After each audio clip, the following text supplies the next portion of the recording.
Keep it clean, people. It's time for human reproduction. Human reproduction? Yes, it is. Today, this screencast will cover the male reproductive system. What are you responsible for? You're going to be responsible for including the label diagram that you see, or the diagram I'm going to label into Cornell for topic 12. We'll cover 3 things here, but this screencast is just for that. It's only about 3 or 4 slides. It takes you about 6 or 7 minutes. We'll see how much you know about your own reproductive systems. All right, so let's move. Our diagram is right there. Okay, let's get this off.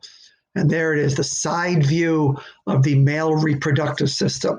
So what we're going to do, we're going to take it, we're going to label it as well. All right, so I'm going to go from the outside in with parts. Okay, so one thing that we should be noting. Okay, the outside sac, which works to keep and hold the testes in a mammal, is called the scrotum. And again, it's outside because the testes and optimum sperm cell production is about 2-3 degrees below body temperature, about 96, 95 degrees. Inside the scrotum itself, there are 2 functionals. Okay, we have the testes and we have the epididymis. Okay, the testes, boys and girls, have serve 2 functions in male. Obviously, the primary function is to produce sex cells, sperm cells, and the secondary production is to produce male sex hormone called testosterone. So again, sex cells, one thing you should know before you take a look at that is that the sex cell does not come out, all right, ready to work. Okay, just meiosis goes on in the testes.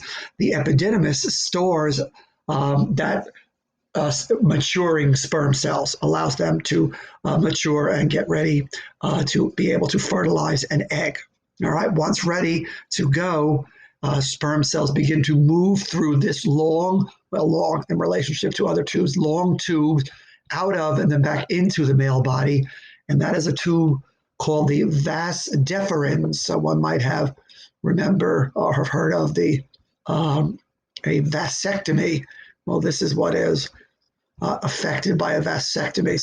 So all the way up and through and around. And then what happens then is it comes around here, it meets 3 glands, 1, 2, and 3, or vesicles there.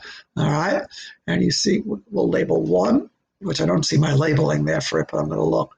1, you've got 2, and you've got number 3 right here. So let me get back to the arrow. Nope, it's not there, so I'm going to write it in. Okay, this portion right here secretes a food for the sperm cells, which allow them to live long enough to look for and to fertilize an egg. This is called, excuse me, I'll make it smaller in a second, the seminal vesicle. The seminal vesicle secretes a high fructose sugar, which allows for nutrition for the sperm cells for about 48 at the maximum 72 hours. They also need protection from the female body, which is served up by the prostate gland, the mucus-like liquids that are produced by the female vagina and ensuing into her reproductive system is very acidic. And so this prostate gland secretes a fluid that is alkaline in nature and allows everything to balance out. The Cowper's gland, which is last here, the Cowper's gland is the gland that secretes a thickening agent for the developing a semen and a lubricating agent to lubricate the next part there, which we'll label. I'm going to bring it over here, which you see it's this line right there, which is the urethra. Okay, so the urethra, same as we talked about with the urinary system. In fact, you see the urinary bladder here, in case you had to label that, has a portion of a tube coming through. So they intersect here, not at the same time, urine and a semen. The penis.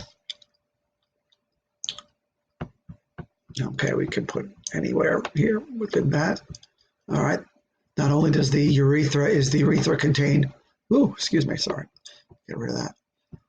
Not only is the urethra contained within the penis, but so is you see in blue here, a type of tissue called erectile tissue. And that is cavernous, and so that fills with blood vessels to provide the male with the ability to pass along sperm cells to females. All right, so you have, now if we go back to the PowerPoint for a second, I'm not going to read the notes since I just explained them to you, but there you see the diagram. So this diagram I'd like you to get off of the Google Classroom as well. All right, so there you see the side view. Here you see the frontal view. We'll go over that for just a second so that you can see it there. There it is. Testes, epididymis, vas deferens through, maybe got a vas deferens on both sides, seminal vesicle, which you can see kind of right here, prostate gland, Cowper's gland, urethra, erectile tissue, penis, so forth. So I'll bring up the notes in case you want them from this. All right. And so there you see, I'm going to quiet myself here. Let you.